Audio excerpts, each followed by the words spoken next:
Assalamu alaikum wa rahmatullahi wa barakatuh. Wa alaikum salam wa rahmatullahi wa barakatuh. Alhamdulillah. How you doing, bro? Alhamdulillah. And yourself? SubhanAllah, I can't complain. Do you know, I feel like that's like a default answer now. It's like, I can't complain. Yeah, that's true. and alhamdulillah. Yeah. Like, you asked me how I am, I didn't even answer. Yeah. I said all praises to God. That's true. SubhanAllah. That's It's what that beautiful. matters. Yeah, it's beautiful. It's beautiful. Today is going to be a long one. So get ready, strap in, because today's going to be a very long and beautiful conversation around the big and important nikah, Half of your deen. half of your deen. So it deserves to be a long episode. Yeah. So there's so much to talk about in this one. Yeah, that's what it is. There's a lot to talk about. And we're going to try and cover as many as we can. Yes. But I don't know how long the video is going to be. But Yeah. If we can't cover everything and you feel like we've missed something, let us know in the comments and we'll address it in a part 2. Yeah, I think Inshallah. a follow-up is going to be needed. Yes, 100%. In terms of nikah, I mean, where can we start with nikah? In terms of, we can start with preparing. Yes. Preparation. Yeah. Yes. So as a man, as a young man, you're not married, Yes. you know, you want to get married. How do you go about getting married? Do you know, it's a difficult question because, you know, it's back in the day, it would be a lot easier. Like, there's an easy answer for that when it comes to the roots.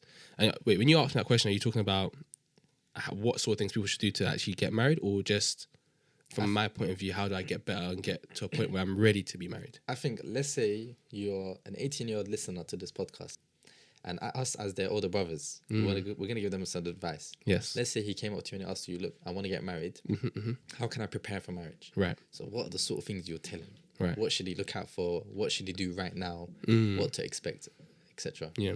I think the first thing I would say is a lot of times we fall into the trap, and trap might be a strong word, but we make the mistake as men to think that preparation for marriage is just about financial provision and how can you provide for your woman financially. And don't get it twisted, that's very, very important. In Islam, Allah's made it very clear our responsibility as men and the right women have over us when it comes to provision financially. So there's no doubt about that. It's very, very, very, very important.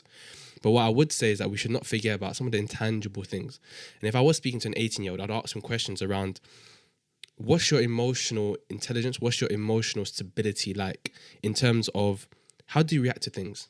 And how do you carry yourself when adversity hits? Because I think as a man, as a leader of a household, and I think we really have to understand what that means. As a leader, you need to be the person that if things are getting rough, that your wife can lean on you as an emotional, let's just say, rock. And when tough times come, we know that you're the guiding light, essentially. So what that actually looks like in actuality, I guess, is I would tell that 18-year-old, reflect on yourself, reflect and think about how you did if bad times and how you could do better. For instance, I'll give an example of myself. One thing I've learned recently is that when conflict happens or when bad times come, I don't necessarily deal with it in the best way. And that's something I've had to work on when it comes to actually understanding that Allah is in charge of everything. And that although this adversity is hitting me, I need to be more relaxed and understand that, look, if there's goodness in it, there's goodness, and Allah will guide me through whatever problem I'm going through. So I think that's something that can help.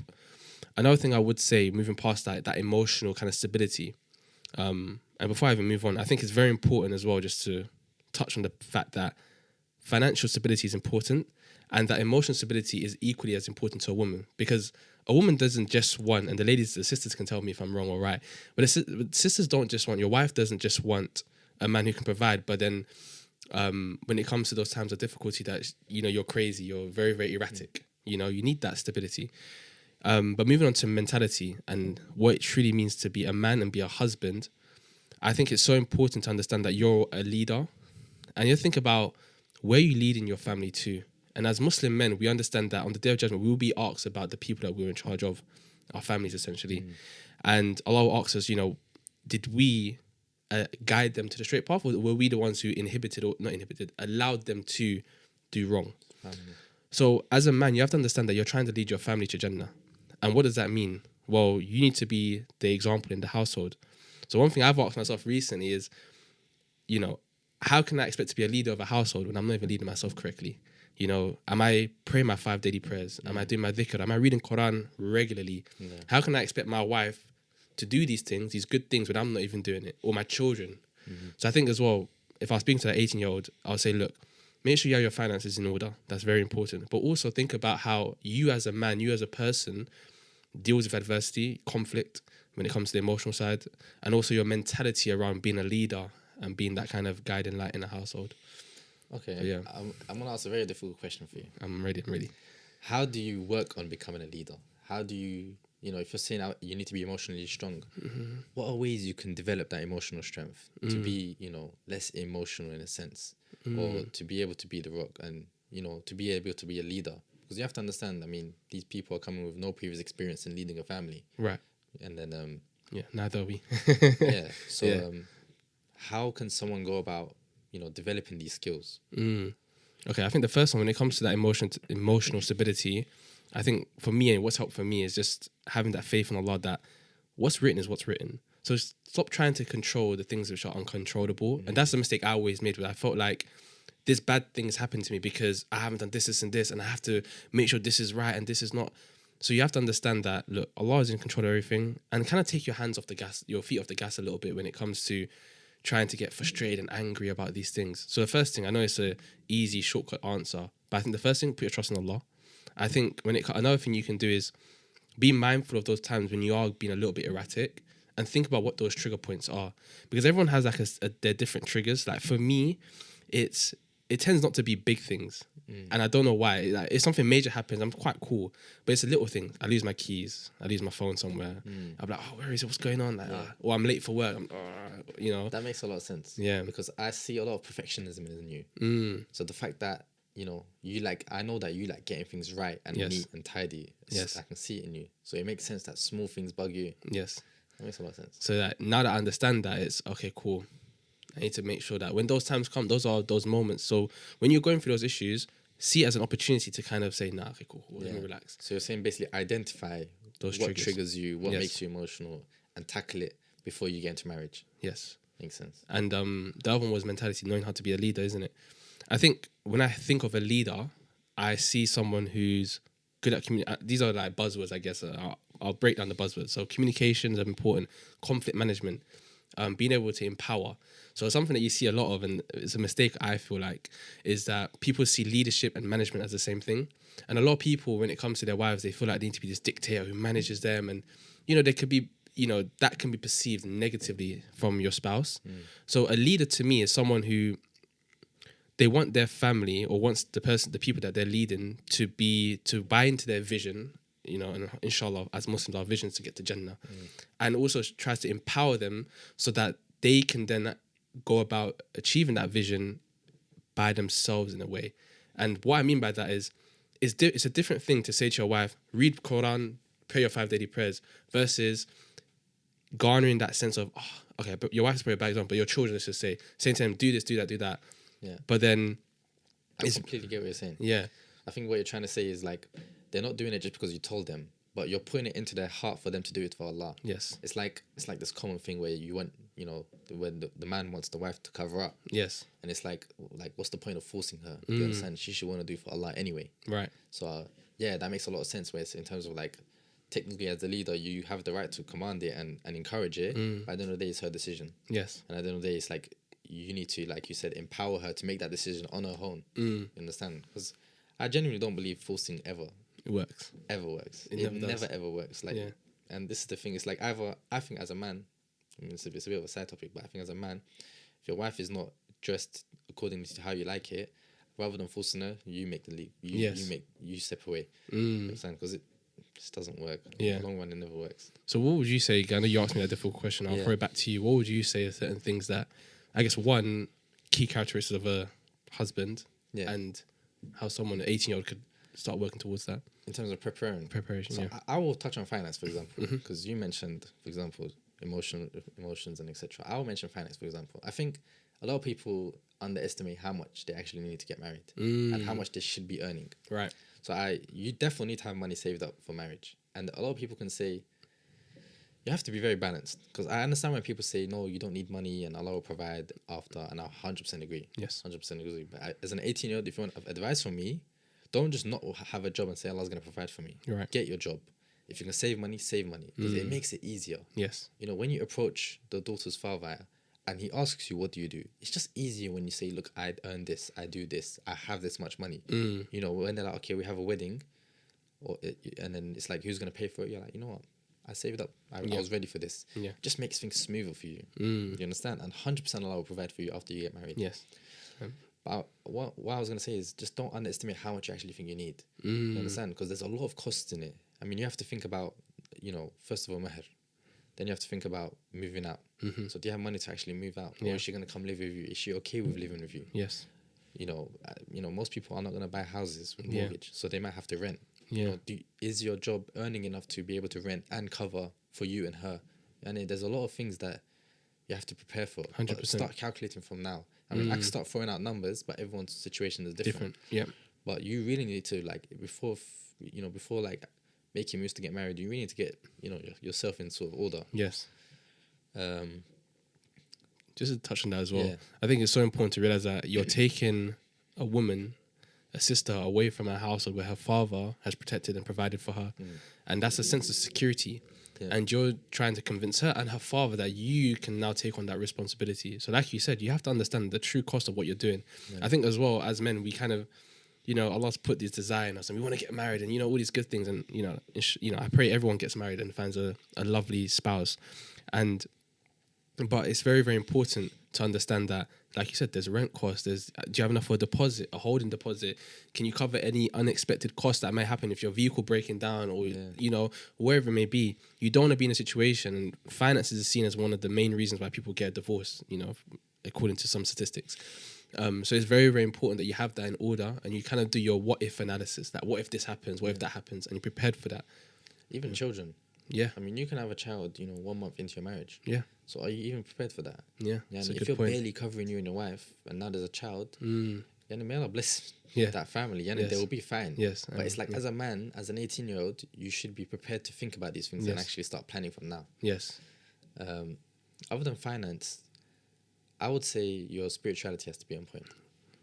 Very good point. Especially when kids get involved. Very good point. You know, it's one thing that I fear the most is, you know, I have kids and I send them to Quran classes and I send them to the madrasa and everything, and they come home and I can't even revise with them. Or they come home and I'm doing something, you know, idle, just wasting my time. Yeah. So my kid's gonna look up to me and think, well, if my father's not doing it, why would I do it?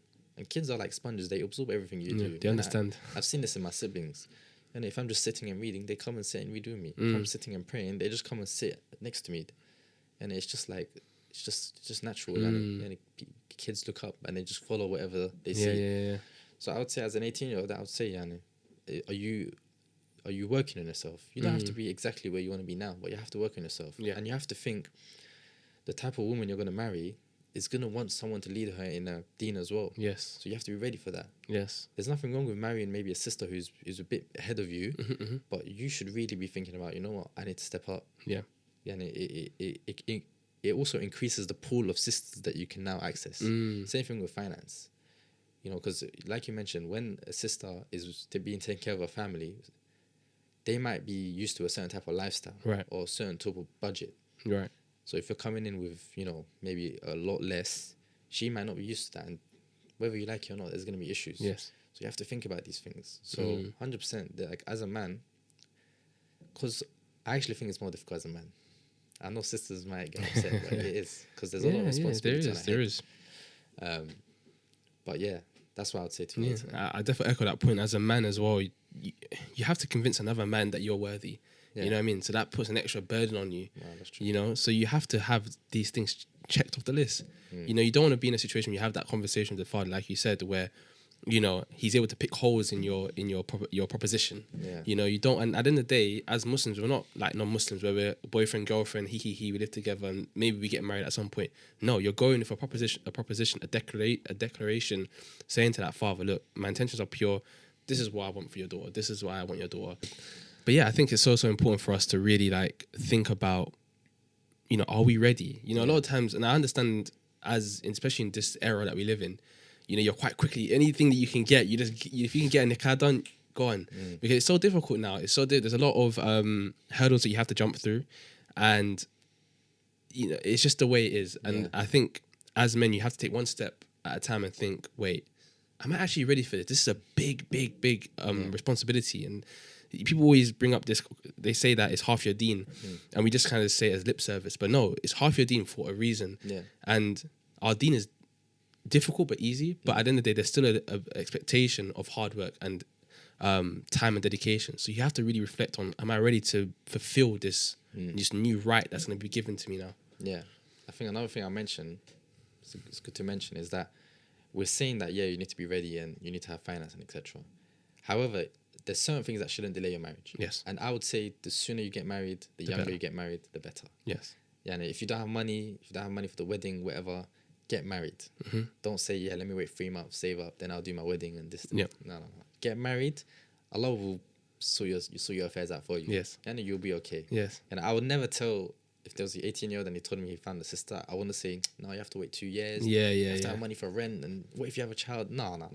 Get married as soon as you can, etc. But it's just what we're saying is, if you're single as a man and you haven't found anyone, what's the best move? Prepare for it. And this is how you prepare for it. Do the best you can. Yes. And also, when you're single, you're more free and you have more time. And this might be the perfect time for you to study or for you to start a business. You can make a lot more risky moves with your money as well, with your finance. Yani you can maybe save more and invest more. Yes. Because you're not spending it on rent. You're not spending it on a wife or children. So make use of this time, because you're not going to have it. Another thing I'll say is, like, study your religion. Yeah. This is the best time. Maybe go abroad, maybe start, maybe go spend more time in the masjid, because you're single. You have no excuse. You have no time. Yeah, you have all the time. Such a good point. Another thing I mentioned is mahr. Now we can speak about mahr. This is my opinion on mahr. I don't know if it's right or wrong, yeah? But I genuinely feel like, as a man, you have to be ready for mahr. Yes. Yeah, so don't make excuses. And I actually think this, I shouldn't say this, because now I'm like, maybe this is time when I get married to is going to take advantage of me. But, well, my future wife. But I think you shouldn't negotiate. And if she says, look, this is what I want, as a man, you're like, you know what? No problem. Yes. I don't really like this culture of, like, I understand you shouldn't make it too much. I understand the smaller, the bigger the blessing. I understand all of that. But I think if she says this is what I want and it's fair, then pay it. Yes. Yeah? Yes. I think as well your opinion is justified, because they do say that as a man you shouldn't interfere with the meher and what the woman decides. And if you feel like you can't, then bye. You just leave. You have to leave. Like, if you feel like you can't do it and she's like firm on that position that she's not going to remove it, then it depends on the sister as well. Yes. And this is why leaving might be a good option, because if the sister knows your situation and she's overburdening you, then don't be with her. Yeah. And either way, you're gonna have to leave. Just give your salam. But this is a message to the sisters. It's like, yes, ask for what your right is, but don't violate. Don't violate. Make it easy for us. We'll pay. No problem. Yeah. No problem. However much you want, no problem. Yeah. But don't violate. That's what I'm saying. At the end of the day, you're taking my money, which was your money anyway. Yes. You understand? Yeah. It's just now there's no way I can take it back. So yeah, I think I don't know, because sometimes you see, I remember seeing on social media like people complain about meher and this, that, and I'm like, no, don't complain. Yeah. Like she has every right to ask for what she wants. But again, there just has to be sensibility on both sides. Yes. I find it beautiful. I think coming from like a non-Muslim background and I guess playing on the other side of the fence, it's very refreshing to hear about like meher and things like this, because it puts so much more respect and credibility on the relationship as a whole. Meher is a way more dignified way of doing it. Yes. You understand? It's the way it should be done. Yes, I agree. Not I paid for your food, so I expect you to come to mine tonight. Yes. You understand? It's so shallow. And when you think of sometimes like non-Muslim culture. Yes. Or jahiliyyah. And the expectations. You kind of feel bad. Yeah. SubhanAllah. Alhamdulillah for Islam. Alhamdulillah. But yeah, I think so. Yeah, so I think those are the 3 main areas that we're saying. I think there's even another one around like fighting and defense, knowing how to defend yourself. Oh yes. Oh, we didn't even think about that. Yeah. Yeah. I mean, in terms of as the man. Yes. I think gym is compulsory. Gym is compulsory as a man. And I don't like it when I see fat men.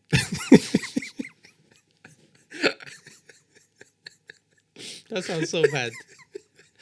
But I'll tell you why, right? Obviously, I don't like it, but what I'm trying to say is, like, I don't know. I just feel like, look, your wife is loyal to you. She's committed to you. She's low on her gaze. You understand? Like, you're the only man she gets to see. And I feel like if you don't take care of your appearance and your body and how you look for her, it's kind of being ungrateful. Do you understand? Like, she's protecting her eyes for you, and you come home looking fat.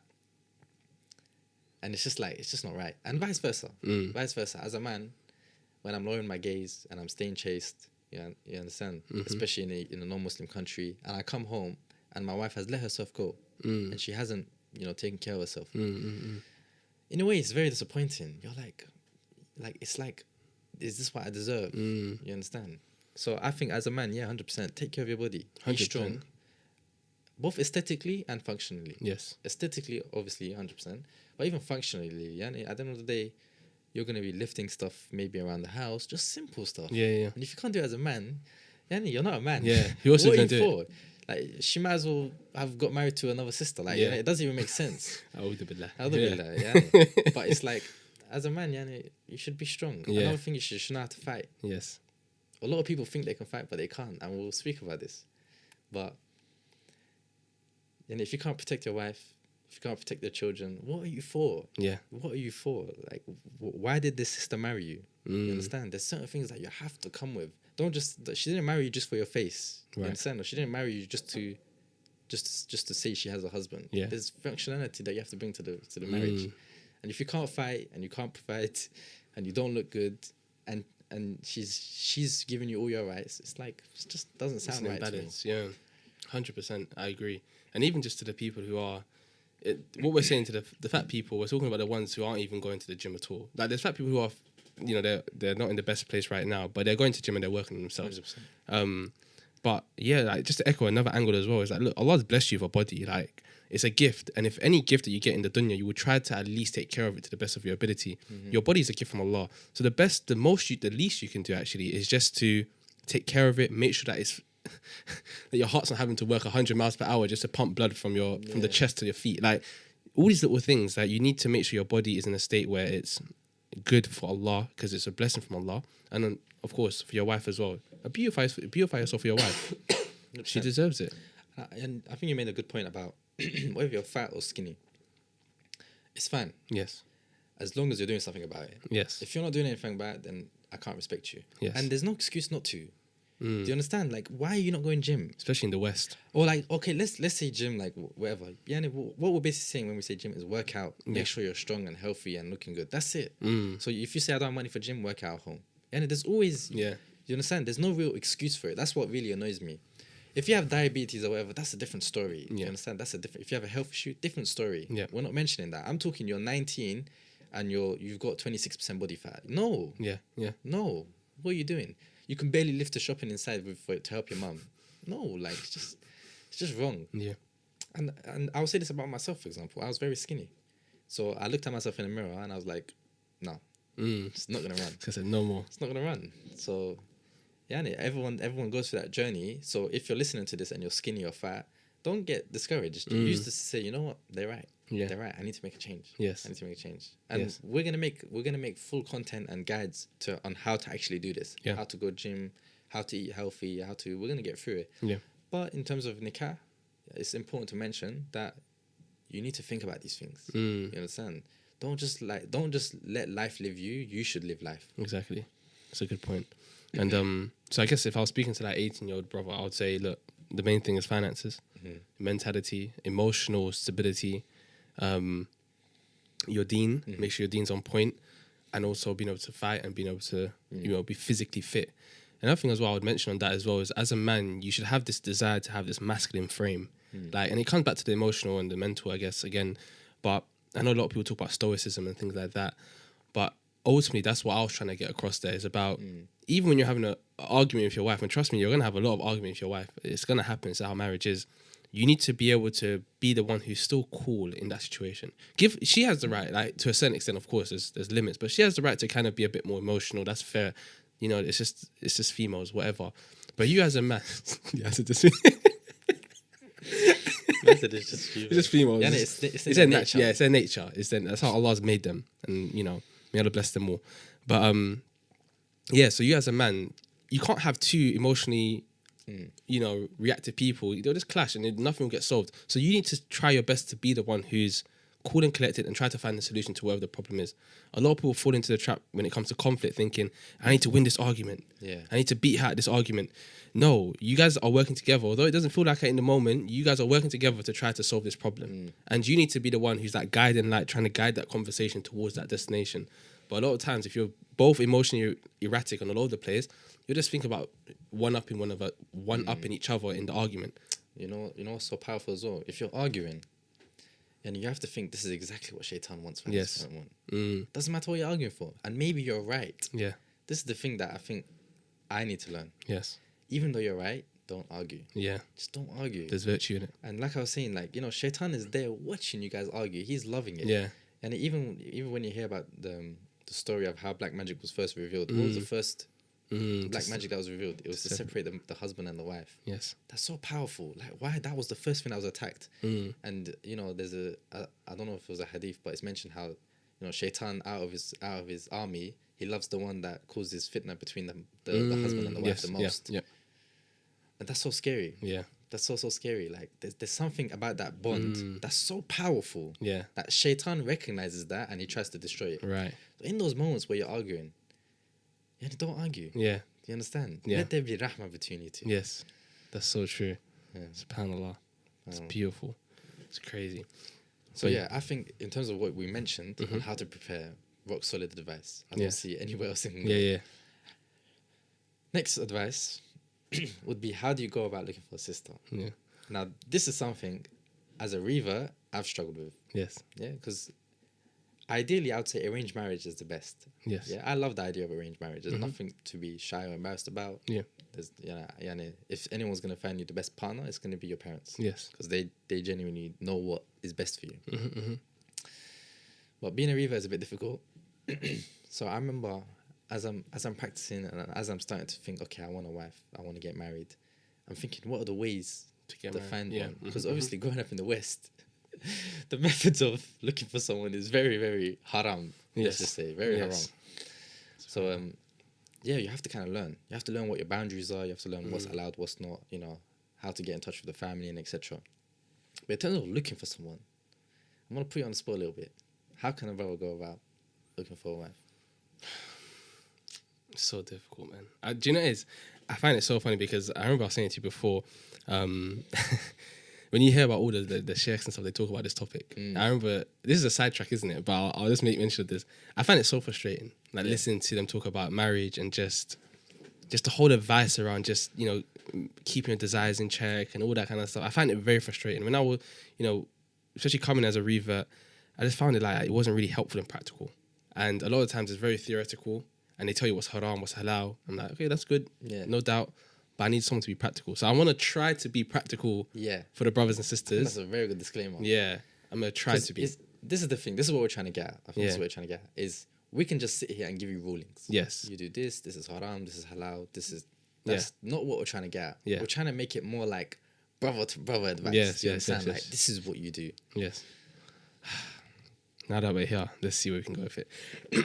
Do you know, you know how I'll start? Yeah, go on. So the first thing you need to do is speak to the imam at your masjid. Interesting. 100%. That's the first way to go about it. Speak to him. Say, look, I'm this years old and etc. etc. Say I'm trying to get married, and this is the thing. This is the brief thing about this religion. Is as you give yourself to this religion, the religion takes care of you. Right. And if you're at the masjid and you know these brothers and you know the imam and he knows you and he knows you want to get married, it happens. Yeah. Because the imam knows someone.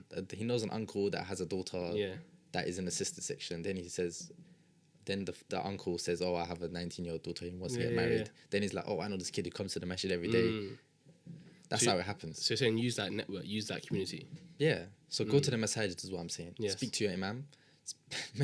Don't be shy as well. Yeah. Don't be shy. Mention to the brothers, because brothers start getting to know people. Yeah. Tell them, the conversation always comes up between boys. Let's be honest. You tell them, I'm looking for someone. Yeah. And especially these elder brothers or these uncles. They'll find someone. Put it in there. Yeah. And I know 4 uncles right now in the masjid that are probably looking for someone for me. Yeah. SubhanAllah. That's actually a very, very good advice. 'Cause I remember before we had this conversation around where do you look, and I remember we were saying that it's so difficult being reverts and not being embedded in that community I guess now you're saying that if you have these doubts, the imam is the person to really get you in there, especially if you're regular in the masjid. Yeah. That's a good So point. in a way, it's like take care of your deen. The deen will take care of you. That's number one. I'll say. Number two, I'll say is social media is not the one. Interesting. Yeah, social media is not the one. Okay. And I've always had a problem with social media. Yes. For the past couple of years, I've been on social media, and I remember brothers giving me advice saying, "Yeah, why don't you speak to this sister and DM her? And she's DM'd you. Why don't you respond?" And I'm just like, no. For me, it doesn't feel right. Right. I don't think there's anything wrong with it, and I think if you do it, do it in a very respectful manner. Right. Do it in a way where like, it's very straight to the point. Right. You say to the sister, "Assalamu alaikum, I'm trying to get married or whatever. Is it possible for me to get in touch with your wali or your brother or your father, basically, and go from there?" Right. But don't get into this whole game of speaking and getting to know each other for 3 months, and then you start thinking about marriage. Then you start thinking about speaking to the family. No. Yeah. If you're gonna do it through social media, do it the right way, and that's how you do it. Just be straight to the point. I'm here to get married. Yeah. Get me in touch with the men in your family. That's it. Done. So use the social media as just like a transition. As a transition, but I genuinely wouldn't recommend it. Right. Generally, it's just. I can see why. Social media has so much fit now. Because it's so easy. You might go in there with the right intentions, but the Shaytan is so smart and so clever that, it would just, you're having those late night conversations about Deen. Like, to be honest, that the Shaytan works hard. So at the end of the day, I think it's best, like you said, I like that advice. Just if you keep it sweet, short, one paragraph or one simple message. Yeah. Boom, send it into the ether, see what happens. And the family would appreciate more. Yes. You understand? Like, me, if I have a daughter or my sister, for example, and if the first thing I hear from her is, "Oh, this brother wanted your number," I'll be like, "Cool. Yeah. Come here." Yeah. But if I find out, they've been speaking for 4 months and now they're trying to get to know me, it's like, nah, bro, you didn't do it the right way. Get out of my face. Do you know, it's difficult because I heard that, and I think a lot of people might say as well is like, the situations where you might go about it that way, and she might, one, be scared to even tell her parents about, even though you've gone about it the right way, they'll be like, I can't really tell my parents. How am I going to tell my parents? How am I a guy randomly on the internet? Basically. Exactly. Or the parents just say, no, sorry, no. They don't care. They don't want to hear it. Like this, and that happens a lot. Like, they just say they don't care if you've done things the right way. Don't talk to my daughter. Then you just take the other move on. That's what I say. I can speak about how that father is doing something. Technically, they're doing something wrong. Because what ends up happening is they speak anyway. Yeah. You're behind your back. Mm-hmm. Really, that father should have went about another way. Yeah. But as a man, I don't care about how that father reacts. I don't care how the sister reacts. As a man, if you've tried it the halal way and it didn't work, then step away. Don't now say, "Oh, but I tried." Yeah. And then you carry on doing haram. And you speak for like 8 months and it's like, "Yeah, but I tried." No, bro. Yeah, it's not about that. Yeah. You understand? You just walk away from the fire. Why are you throwing yourself? Such a good point. To be. If anything, because you made that sacrifice, Allah will give you something better. Yes. And it's just having trust in Allah. That's what it is. That's actually such a good point. I think and just to touch on that point around trust in Allah, is that a lot of times, and I've fallen victim to this, thinking that you're ready, and that perception of readiness is very interesting to me, because what happens is, and it happened to me, that because you get all these thoughts about, you're excited to get married, and you want to, all these other things as to why you want to get married, you give yourself a false sense of readiness, and that, this is my time, I'm ready to do this. And it comes back to the main question and pondering over that main question, are you actually even ready for marriage? But one thing that I realized, and reflecting back as things become more and more real, nikah and things like that, is when I thought I was ready, I wasn't ready. And it wasn't just financially, it was my mentality, my emotional state. I wasn't in the best place, even deen-wise. I wasn't in the best place at that point to even commit to a marriage, to even be the person that I would want to be for that lady. So I think sometimes, like you said, put your faith on Allah and allow, the plan of Allah to come to fruition. Pray for it. Definitely make dua, for it to come as soon as possible. But have faith in that when it does come, Allah has made it such that that's the best time for you. That's such good advice. Yeah, and basically, it's so good advice. And I'll cut it from a different angle. Go on. It's like when things don't go your way, you have to trust Allah enough that there's a reason it didn't go your way. Yes. And it comes back to what I was saying. Just because it doesn't go your way Now don't lose your morals and your Yes. sense of right and wrong and just go and still do haram. And if it didn't work, it didn't work. Let it go. Yeah. Let it go. The more you hold on to it, the more harm you're gonna Yes. give yourself. So yeah, that's very good advice. Yeah, I think it's challenging times, and I do understand. And look, I'm not gonna be like a scholar and tell you, you know, and be almost impersonal about this. I understand the struggle. You know, we both do. We understand, and a lot of brothers, a lot of sisters are going through it. Where we live in a time where there's a lot of hurdles to jump over. There's a lot of things that a lot of boxes you have to tick, and even when you do tick the boxes, sometimes, you know, you don't even get the pass mark. You know, so it's just the way the things are set up now. But that fact said, you have to just hold firm onto the fact that, look, at some point it will happen. And look, I know people don't want to hear this. If it doesn't happen in this dunya, you got the akhirah. I know that's like a cop-out answer, isn't it? Like, No, you're speaking facts. you know, but It's true. You know, that's such a good point. You know, sometimes you think like you have dreams in this world. Yes. Whether it's getting married, whether it's making this much money, whether Having it's children. achieving this. Yeah, exactly. Yeah. But at the end of the day, it doesn't matter. yeah, It really doesn't matter, does it? yeah, Because I remember there was a moment where my mind shifted, where I kind of understood that this world is really temporary. And for me, it was like I remember making all this dua to Allah, and then I was thinking, you know what, like how would I feel if I died not achieving anything I wanted, not getting married, not doing all the plans I have, and etc. etc. And I was like, I don't mind. It's fine. yeah, I don't care, because like as long as I'm on the right path and That's I'm gonna what make it to Jannah, I don't care. I don't care if I get married or not. I don't care if I have children or not. I don't care. Like none of this means anything to yeah, me. yeah. It doesn't. You understand? So yeah, that having that mindset of like, look, you know what, like, yeah, and basically what the message is: don't lose your morals, don't lose your deen, just to force whatever it is you want to do, Yes. to get married or to have a business. And if you know that business is not good for your deen, or there's elements in it that's haram, just because you want to make a certain amount of money in this dunya, don't lose your deen for it. Even if you lose the business as a whole, you kept your deen. So Yes. even if you die tomorrow, Jannah. Jannah. Whereas if you die tomorrow with the intention of doing that business, Allah alam. Yeah, such a good piece of advice, and I do sympathize with brothers. Like, this topic makes me so emotional because I do see the beauty in marriage. I understand it. I recognize it. I understand that there's good brothers out there who are crying out every night to, you know, for a good sister That's to come. everyone's dua. Everyone's dua. Every single man's dua. You know what I mean? And I resonate with it because it's difficult, man. It's a difficult time. It's difficult to get these things done. And there's so much barakah in the marriage, and there's so much, you know, good things that can come out of it. And that I always say, you know, may Allah make things easy for every single one who's looking for marriage, and allow us to get spouses that are the coolness of our eyes. Wow, that's a beautiful dua. You know what it is as well, though? I think a lot of people fantasize marriage. That's a good point, yeah. Especially, like, I don't know, especially young people. Like, they think marriage is going to be this perfect thing. No arguments. Yeah. You know, just love.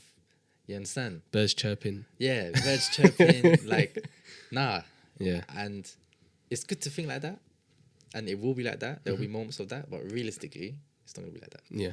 You understand? Especially when you start, you know, seeing other sides to them. And Yes, et cetera, yes, et cetera. yes. Or seeing them in not their best clothes or whatever it may be. Do you understand? Seeing them when they first wake up in the morning. Yes. You understand? Like, man's a shambles when I wake up in the morning. You understand? But Our wives yeah, will be all beautiful when they wake up first in the morning. sorry? Our wives, I hope everyone's wives and their husbands are beautiful when they wake up in the morning. But yeah. Yeah, and it's yeah, like, yeah. Don't get too lost in the fantasy, basically. Yes. Do you understand? There's a harsh reality of it. Because again, that's when you start losing it. Yeah. you start losing touch with reality. It's so true. But I think it's nice to think like that. Yeah. You know, to think good of marriage, because it is important. You know, at the end of the day, you know, Allah created Hawa for Adam for a reason, and it's so interesting the way Allah places in your heart the desire to have a partner. Yes. You understand?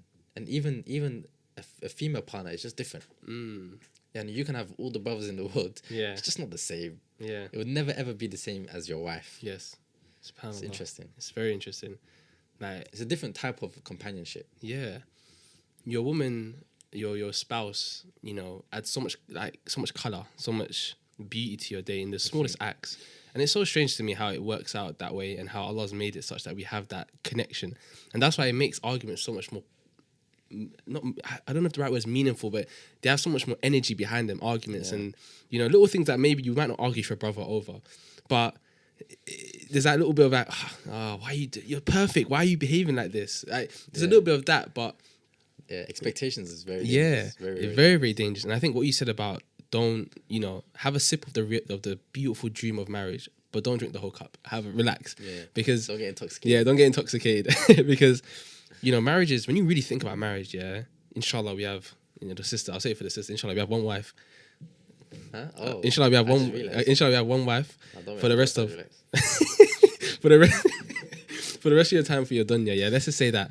Think about it, like, Allah knows best when we're going to pass away, isn't it? But think about 30, 40 years with one person, like one partner. There's so much things that can go wrong. There's people think about, you have to think about what monogamy actually is. Like, this is the person you're going to be with. Yeah. And it's like, this is 30, 40, 50, 60 years of commitment to one person. Like... No, I'm laughing. Why?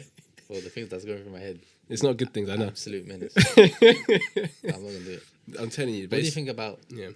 Nah, I'm not going to ask you this question. Never mind. It's too much danger. Too much heat around this topic. I was going to speak about having 4 wives. Right. But I'm not trying to cause a war in the comments. Oh my gosh. Imagine. Oh, it'd be rough. No. I feel like my answer would be an easy answer anyway. What is it? My answer is just like, I affirm it's not halal, it's halal, it's correct, you can do it. But for me, as I'm talking about just my personal experience, I don't know if I can hack it. I don't think I'm of that same ilk to have 4. And I'll say you know what I'll say, Taj? Yeah. You know some brothers that are not even married. Yeah. They're like, yeah, I'm 100% gonna get 4 wives. And it's funny because they're the ones that always get one wife and they get locked off. You know which ones are dangerous? Yeah. The ones that say, you know what, 1 wife is fine. Oh, so you're saying I'm dangerous? I swear they're dangerous. Those ones are the most dangerous.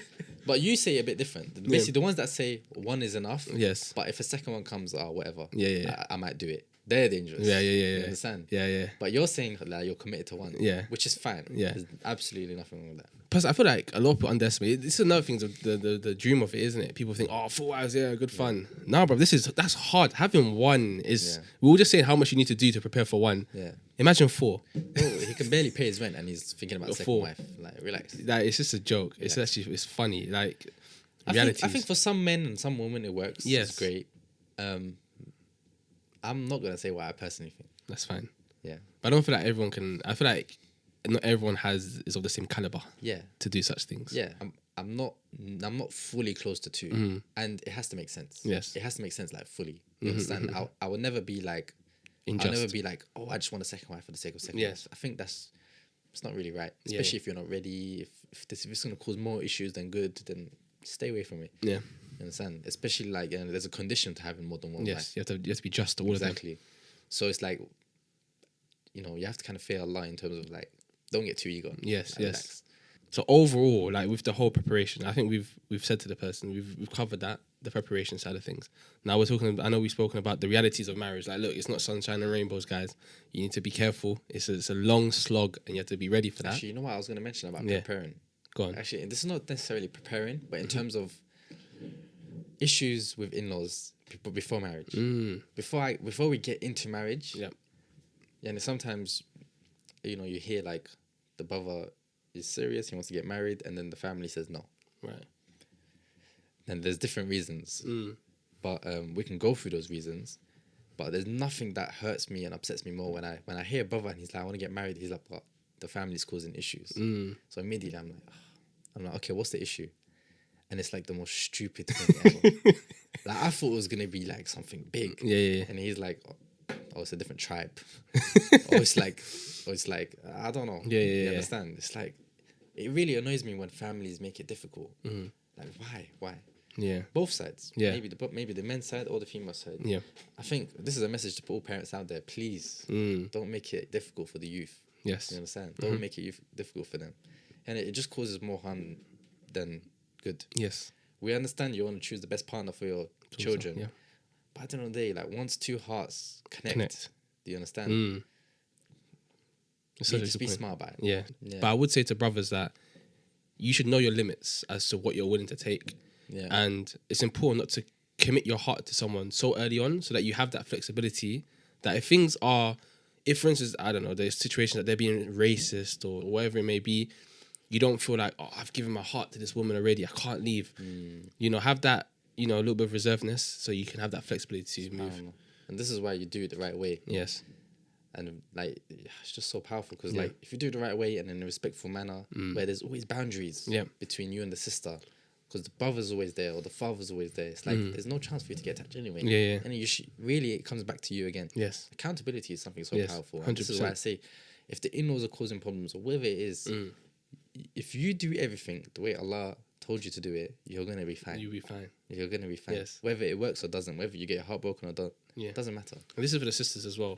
Yeah. You know, don't get your heart too entangled with someone. Yeah. Because some brothers are still very good smooth talkers, and they'll make you think the world. You know, one thing I'll say is, especially with like this talking stage, be very careful of how close you speak or like what you speak about. Yes. Do you understand? Like keep it very detached. Honestly. Like, because it's so quick for the hearts to get attached. Yeah. So quick. Yeah, 100%. You understand? 1-2 conversations and that's it. You're ready to give her the world. Yeah, you're ready to die for her. Like, you understand? It's like relax. So yeah, you have to be very careful. And I think, again, if you do it the right way, it shouldn't be a problem. Yes, I agree. I think that's a good point. So I think if I'm a brother, you know, who's 18, I'm listening to the podcast so far, you know, I've been given the preparation. You know, we've told him the 5 things that he needs to focus on, you know, to really be in a good position. You know, we've kind of given him the insights into what marriage is. And look, we're not married, you know, and I urge, if you are married, please let us know in the comments if it's on Instagram that you're seeing this short or if it's on YouTube. Please let us know what the true reality, things that we're missing, you know, because we don't know. You know, inshallah we get there, but we don't know. I'm just saying things off I hear off other people. Yes, yeah, exactly. Because I just realised we're speaking as if we've been married for like 20 years. Nah, I'm just hearing things. We've got a long way to go. Yeah. I want to ask like another thing as well, and I guess it's a bit of preparation and it's a bit of, you know, the realities of marriage. But what do you think of like social media and the impact it has on marriage? Because I think this is it's a massive topic, and I know it's something that moving down the line we're gonna dive into.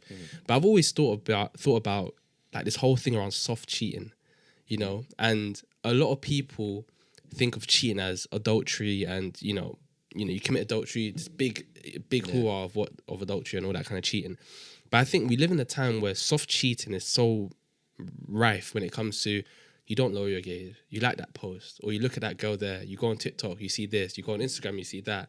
You mean the cheating of the gaze? Cheating of the gaze, exactly. And I think it's so soft and subtle that sometimes people think that it's not that deep. But in reality, it is big, and it can lead to things down the line. So yeah, I guess one thing I want to ask you is like, what are your thoughts on that? Because, you know, a lot of people go into marriage thinking that these bad habits that they have will be solved once they get in there. Oh, wow. I didn't even think about that from that angle. In terms of as a man, yes, I'm just going to say it right here. You shouldn't have social media. I agree. First of all, TikTok. If you have TikTok and you're over the age of 12, don't speak to me. Don't speak to me. You understand? TikTok, no Muslim should ever have the app TikTok. And I don't care if you tell me, oh, my algorithm is all Islamic. I don't care. I don't care. I do not care. Don't care. Look, do a test. Let's do a test. Anyone who has TikTok, yeah? Go on TikTok and swipe 10, 15, however many. Maybe algorithm strong. Yes. Eventually, you're going to see something that's not. 100%. Because I heard that the TikTok algorithm is random. Yes. It's not like YouTube, where YouTube would recommend you things based on what you watch. TikTok is a bit like that, I heard, but it's random as well. So you can get madnesses. Bro, I remember, so one thing that we did, but we're going to delete, we created a TikTok for this to put the shorts and stuff, isn't it? Yeah. And I remember, I was like, oh, it's a new account. Yeah. When at that time, I'd already put up some of the shorts already. So I thought, Islamic, you know, easy. So I'm just seeing all sorts of nonsense. I'm like, bro, it's only 3 swipes. Let me breathe. Brave. I'd even. Yeah, I'm a joke, man. I'd I'd even bother. But you know what it is? It goes to show. You have to delete. You have to delete. And I'm not even gonna lie. Even us posting on TikTok made me a bit uncomfortable. Exactly. Because I don't want Muslims to see watch my content on TikTok. Even if it's me telling them get off TikTok on TikTok. Yes. Don't be on TikTok. Yeah, because the next 5 swipes you would see something that I don't want you to see. Right after me telling you this, you're just gonna see something. Also crazy. fit now. Just delete TikTok. Yes. I think Instagram. A lot of people say, "Yani, you can have social media, but don't have a social media presence." Right. I'm a bit in the middle of that. I would say just delete it all, because even if you don't have a social media presence, like you're not posting, just like ghost account, you know, why your social media, the things you go and see on it, it's not like, even if it's Islamic stuff. Yes. Yeah? Instagram generally, the feed is clean. Yes. It's clean. Yeah. Instagram seems to be more dependent on what you trying to interact with. Yeah, and I've noticed this on our chat, on our Yeah. thing. Like, I haven't had Instagram for like, I think over a year or two. So when I went on our official page and I saw search, like the random stuff, it was all Islamic. I was like, oh, okay, like fair enough. Good. Yeah. But even like you waste time on it. It's just don't be on social media. Yes. That's my advice. So if this is as a brother, and this whole soft cheating thing, and if forget soft cheating, Yes. you shouldn't be on social media at all. I As agree. a Muslim, I don't see how it benefits you. You can say there's reminders and stuff like that, but you have your kitab, you have YouTube videos, you have lectures, and that you can access elsewhere. Yeah. You don't need to see their life, Yes. his life, her life. You don't even some of the reminders like you see on Instagram, like they're just so they're good. They're reminders, but they're like basic anyway. Like you don't need that reminder. I guess everyone's iman level is different. Yes. I was gonna say that. But I would say your goal should be to eventually delete it. So what would you say? Because some people say, "Oh well, we're probably listening to you on Instagram right now." Get off Instagram. Yeah, get off it. I don't really care about your view. I'm not gonna lie. Yeah. I'd rather get like 15 views, if any, and then all the Muslims are off social media. You know what? You know, like if someone says to me, "Yeah, but you're uploading on social media." I mean, take us as examples. Yes. We don't have social media. Yeah. And we didn't for years. Yeah. Maybe 1, 2, maybe 3 years we haven't had social media. We just completely deleted it. Yeah. Even now, I mean, me and Taj are struggling to create a personal profile. We're thinking, should we do it? Should we not? Because we don't use it. Yeah. Don't use it. It's just for bants. But it's like, should we have a profile? And we don't know. We're still thinking about it. Yeah. So, if someone says to me, "Yeah, but why are you being a hypocrite? You're on social media." I'm just doing this to benefit people. Yes. I'm doing this to get you out of that platform. Yeah. You understand? Not to keep you sucked in. Yeah. So, yeah. That's a good point. Get off social media. Yeah. Soft cheating is, I mean, it's just disgusting. I don't even know what to say about it. Yeah, it's disgusting. I think as well, another thing I'd say to young Muslims as well is like, don't go into marriage thinking that it's going to solve your problem. You know, sometimes you have bad habits and you think that once I get in there, I'm good. No, you have to be making those decisions, making those changes before marriage, because I can be rude, but let's keep it as honest as possible. If you're a pervert before marriage, you're going to be a pervert in marriage. Like, it's as simple as that. You can't think that, now you have a wife, that life is going to be, I'm not going to have these thoughts or these desires. No, you have to sort that before you get in there. Especially sisters that are on social media and they say, "Yeah, I'll delete my social media when I get married." No. Yeah. Why do you need someone else to affect how you live your life? Yeah. Get off social media. Why you post, like, I don't want to sound bad, but like, really, you shouldn't. Yes. You shouldn't. Let's be honest. Yani, you're not impressing anyone. You're only impressing the wrong crowds anyway. And if you're a Muslim sister, this is genuine advice for the sisters listening. And a brother who's really practicing and wants a righteous wife, as soon as he goes on your social media and he sees you posted 600 posts to, whatever, and your face or whatever, and they see that, they don't look twice. We don't look twice. Honestly, I don't look twice at it. It's haram. And maybe her intent, because it's haram. Yeah. Exactly. But maybe her intentions was to attract someone. But it's just, please don't get lost in this trap. Yeah. Understand? I made this mistake when I was young. I was like, oh, let me maybe build a bit of a profile. Maybe I'll find a sister. No, it's just that's not how you do it. Yeah. And get off. Don't have a social media presence in general. Social media itself is toxic. Very toxic. Yeah, and it causes a lot of problems in marriage as well. Yeah. And you see these couples online and like, whether you like it or not, you feel a certain type of way. Do you understand? I hate those couple videos. I hate it because I love it. Yeah. Do you understand? Yeah. And I fear so much to give them evil eye. Yeah. You see these beautiful couples online. Yeah. They're like traveling the world, Doing or all like, they're like, holding hands, hugging. Yeah. You're like, I can't wait. But then it makes you feel that. It puts something in your heart. Yes. Do you know as well, like, and I feel like we always make the disclaimer that we're not trying to come at you guys. We're trying to help in a way, because look, the reasons why do you think we deleted these social media platforms? Now, why do you think? At the end of the day, we recognize that we were doing something wrong, and we recognize that we could be doing better.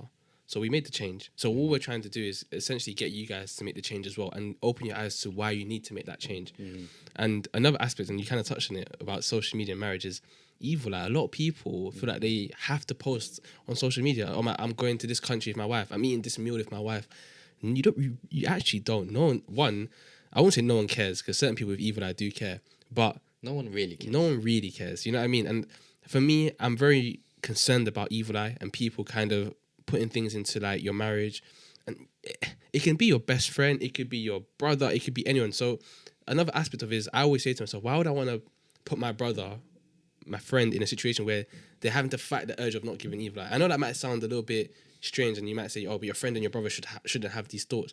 But look, we're human. Like, come on, we're human beings. 100%. You can give even unintentionally. Yes, exactly. So I would say, to protect your marriage, don't post on social media about your marriage. There's no need. Or don't post pictures of your children. That's another thing that I find very personal. I don't agree with it personally. I don't know. You know what we need to speak about as well? Yeah. No, I don't want to say it. Honestly, I'll tell you why, Taj. Because like when I say it, I know people are gonna think a certain type of way about me. But you have to understand that I've been through it and I've learnt it. Talk to me. And I was gonna speak about married men posting their wives on their social media. It's a stinker. It's a stinker, and it sounds bad because, like, it's not personal. That's the first thing I need to say. Fair enough. So if you see me in person, Yeah. and you've posted your wife on social media, it's not personal. Yeah, the shoe fits. It's all right. Yeah, but it's not right. It's just not right. And you have. I always think this. Yeah, you've posted your wife on social media. That means anyone can access her at any moment. And you know, I'll never forget. I heard this example. Someone said, a man could be sitting on the toilet, going through social media, and they will see your wife. Your wife, yani, your honor. They will see it, and it's freely accessible. Yes. That's so worrying. That's so worrying. It's very worrying. What happened to ghira? What happened to jealousy? Yani, animals have more jealousy. It's very worrying. It's very... And as a man, you naturally... And another thing as well, I know you touched on it, and I'll come back to what you're saying. As a man, don't feel a way about feeling jealousy or jealous. Oh, wow. Like, it's an important part of our makeup. Like, we should feel this way. Yeah, you know... Like, Yani, when it comes to just jealousy, a lot of people in the West, and, you know, recently you see people try to demonize it. As if you're a man and you're jealous, you're insecure. No, Allah's put it in us for a reason, because we are the protectors, and we are people who are supposed to be protective. So, of course, you're going to have a degree of concern around who has access to your wife. And I think it's so important to keep that within yourself and don't feel bad about it, because that's what's going to prevent you from posting your wife on social media, or, you know, feeling 100% comfortable with her dressing a certain way or acting a certain way in front of people. No, you should have that feeling inside of you. It's natural. That's why I love. That's why I love this religion. Is that it's the religion of fitra. Yes. And it coincides with what you feel inside. Yes. I remember growing up, I would naturally feel jealous of like my sister or whatever. And I was thinking, and I remember people saying, you know, Yani, why, Yani, whatever. But as I started learning Islam and I started realizing that, Yani, this is something that you should be. Yeah. And the peace you get as a man, yes, the peace 100%. Of mind you get, you're like, you know what, alhamdulillah, Allah's on my side. Yes, I'm telling you, subhanallah, it's too brilliant. And I think, you know, we need to keep that as men. Don't let society tell you otherwise, because they will say, oh, why do you feel the way that your wife is hugging another man? Yeah, I do. Yeah. Yeah, no, I don't even need to justify it. Yeah, I don't even need to justify it. I feel like some things don't need to be justified. Yeah. Just leave it at that. What a mess. If I don't want to go to a nightclub, do I need to justify that? Do I need to justify it? If I don't want to wear a miniskirt with a crop top, do I need to justify that? No. No, I shouldn't. Why do I live in a society that tells me that I need to justify why I feel this way? Yeah. Why are you insecure? Stinker. Are you worried she's going to go... What are you talking about? We shouldn't even entertain this conversation. Yeah, we should even entertain this. In terms of social media, basically. Yes. Honestly, this is genuine advice. Get off it. Yes. And like you mentioned, we've done it. And the reason we've done it and we're mentioning it is because you've done it. How do you feel about the decision that you now delete social media? SubhanAllah. It's been great. And do you notice as well, like, I'll say to people as well, yes, I've deleted it and it's been a little while.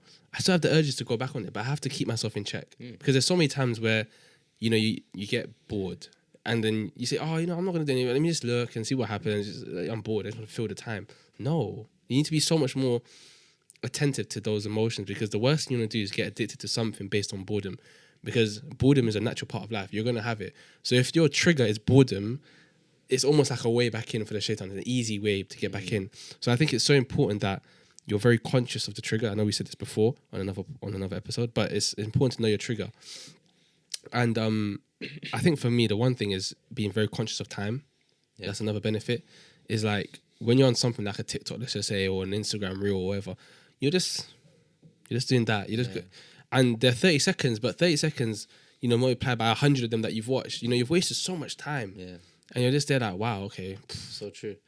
Another thing about social media, I actually think, this is going to sound misogynistic, but it's more dangerous for women. And I'll tell you why.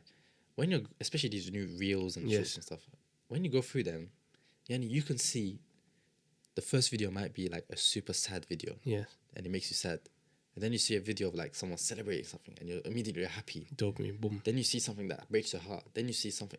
Your emotions are like up, down, up, down, up, down. You have no regularity because of social media. And this is very dangerous for a woman. Yeah.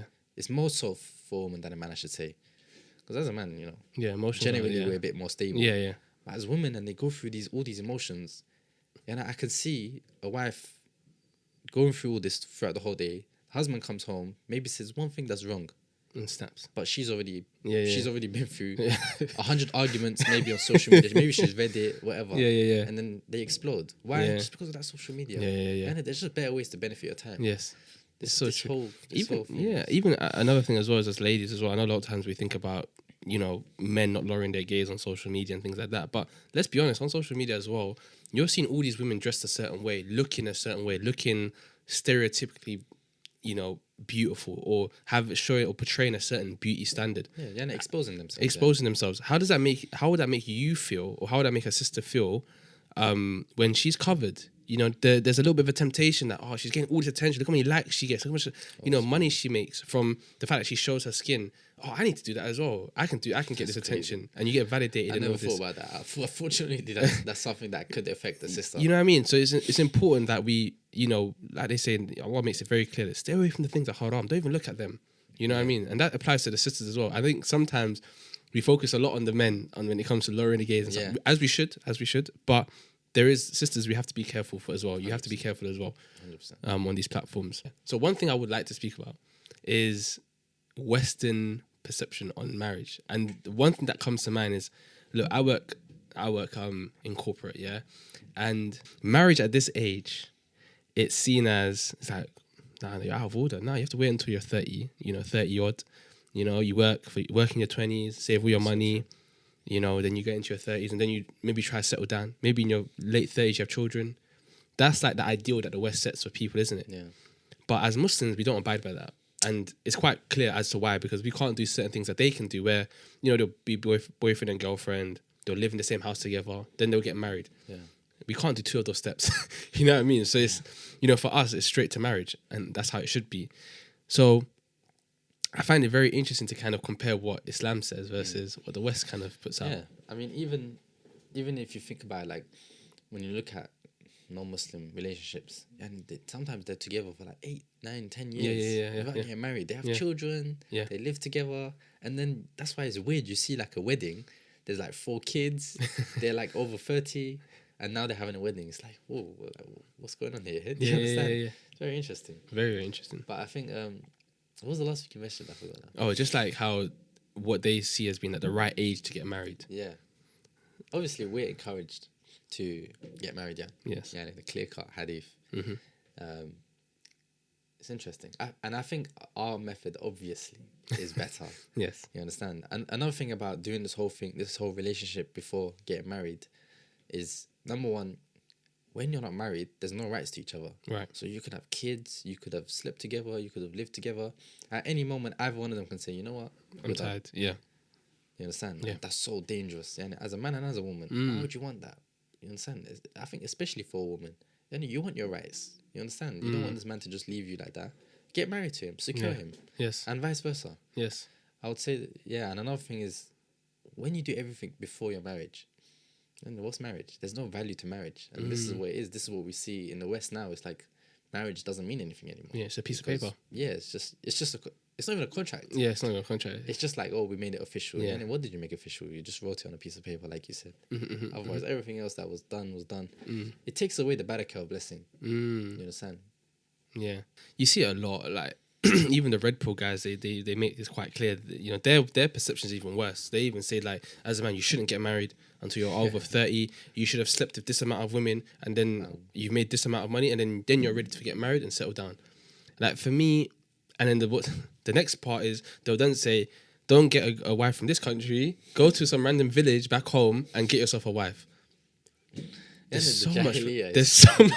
There's so much wrong here. It stinks. It actually smells. And I think to myself, not only are you advising men, one, to do all sorts of fornication, which, as much as we don't want to accept it, has an impact on you spiritually, but also just on your mentality and your approach to women as a whole. You just see them as just objects that you just use along the way. Completely wrong. Then you're saying that the worst part for me is that you're saying go back home and you'll find yourself obedient. Break it down. Basically, what it is. Yeah, let's go for it first. Yeah. Basically, they believe, this is the red pill idea, is that they believe marriage in the West is basically finished. You know, you can lose half your money and etc. Basically, it's not worth for a man to get married in the West anymore. It genuinely isn't. And I would be like, if I was a non-Muslim, I wouldn't as well. I would play the same game. I can't lie. So what they would do is they would go to maybe a third world country, like, I don't know, they go Philippines, they go back home maybe for them or wherever it may be, and they find like a woman from the village. Yeah. Who's not been, brainwashed by feminism and these sorts of ideologies. So it's genuinely like, the type of woman you want to be with. Yes. And it's like they'll get married and etc. And they have like this power over them because they come from the West with money and all this stuff. Now, the problem we have with that is, okay, you found this good woman somewhere, whatever, but what about yourself? Like, you have the filthiest past before. You understand? You've abused all these women, and now you think you deserve her because there's a lot of problems with it. 100%. And what we're saying is very specific to someone who's a non-Muslim and they're trying to do all of this. If you are a revert and you're coming from a life of jahil and you've done all these things, that's a different case. Oh, yeah. 100%. Completely different. Allah has forgiven you. Yeah. May Allah bless you. But like, we're talking about a very specific situation. But yeah, I find it very, very weird. And, I think to myself sometimes is, alhamdulillah for this religion, because like you said, I think it's better to do it young. You grow together. Because a misconception people have is that when you get married, that life is finished. And I never really understood this. That's so true. Like, when you think about these guys that go on holidays with their boys, that because they're like, oh, when I get married, I can't do it. It's a bit weird. Yeah. And it's a completely different culture. Yeah. It feels weird even speaking about it. It's very strange. It's so very, weird. very strange. It's funny that we grew up in that culture. Yes. We saw it. Yeah. So we know, like, and now that, alhamdulillah, we've come to Islam, we kind of see the filth and you're like, I can't even believe I sniffed it. I was even part of it. Yeah. It's weird. What are we looking for as men in a woman? Okay. I'll give a couple and then you can see. Okay, so I think the most important one, and it's an easy answer, I guess, is like deen. I want a wife who has the right intentions about Islam, in the sense that I'm not expecting to marry a scholar. I'm not expecting that. I'm expecting more so to marry someone who has the right intentions around Islam, in such that she's trying, or she has her heart's in the right place, that she wants to get better, she wants to learn, she wants to develop, and I think that's so important. Sometimes people think that you have to marry this woman who's completely religious, but you can do that, but there's a lot of value in a person who's still trying to learn their way through things, and they're actually honest about it and they want to learn. I think that's so beautiful, and I think for me that's very, very important. And that means that you could be the one to guide her through that. Exactly. I think I'm kind of similar with you. For me, like, the level doesn't matter. For me, it's like, has she accepted Islam into her heart? Yes. Meaning, like, if I come to her with a hadith, she's not gonna argue with me and is it right or wrong. The hadith is the hadith. Yeah. You understand? So I think for me, the bare minimum in terms of deen is submission. Yes. Do you understand? Yes. But in terms of, like, am I gonna say no, she has to pray a sunnah, no, she has to pray 10 juz a day? That stuff is like, do you understand? As long as she understands that she needs to pray, that she needs to read, that she needs to do, that's or important. she understands my rights and Islamically and vice versa. She should know her own rights as well. I think that's bare minimum. Anything above that is a plus. Yes. It's just more attractive for a man. You understand? Yes. I think a second one, and I'll let you have the third and the fourth or whatever. I would say submissiveness. Getting cancelled. Right there, isn't it? Finish, isn't it? Okay, what do you mean by... Because we always hear this now. Yeah, submissiveness. Especially, like, it's becoming a lot more popular. I feel like this idea of a submissive wife. Yes. And what exactly do you mean, I want a submissive wife? Why do you say that? Do you know what it means? For me, I want a wife who's not combative. And I think that's my main definition of submissiveness. It's a feeling. And I know that's a cop-out answer as well. But I think the main thing is just a certain level of attitude and someone who's not combative. I think for me, that's so important. Someone where it's not that everything I say goes. I think I don't necessarily need that, essentially. I don't need like a pet or a dog. who's just gonna say, That's true. jump how high. No, it's not that. That's not submissiveness. For me, I see it more as someone who's willing to be cooperative, someone who's willing to be interdependent on me, meaning that we're both looking to. She's willing to actually listen to me. I'm willing to listen to her, but ultimately we accept that I have the final word. That's kind of what I'm looking for. Sounds good. What would you say as submissive? I think for me, I think your answers are so brilliant. They're so fair. You understand? And I'm gonna be a bit controversial. Disclaimer. I genuinely believe that the wife should listen to, like, the wife should obey the husband. Right. You understand? And it might be hard for a sister to hear that, but just think about it. Yani. Like, this is a question to the sisters. If you genuinely had a man who you trusted to lead you, 100%, like, this man is gonna take care of me in this world and the next, would you not feel comfortable submitting yourself to him? To say, yeah, you know what? Alhamdulillah, he takes care of me. He takes care of the finances. He takes care of the home. He takes care of anything else. You understand? He takes care of me. That's enough. And that's why for me, I would want a woman like that. Yeah. Because that's what I bring to the table. Right. And if I'm gonna bring this level of leadership, I wouldn't want her to then just give me a headache. And if I say this is what we're doing or this is where we're going or whatever, don't give me a headache. Don't be combative. Just like you said. But there's a balance. I was trying to say that. Because and this is a right that Allah has given me, but it's my responsibility to not abuse that right. Do you understand? And this is where sensibility comes in part. And it's so easy for young men especially to say, yeah, my wife is gonna obey me and she's gonna say, Yani, yes, you're right. Yes. Technically, yes. But don't abuse it. Yani, especially like Yani, sometimes you hear like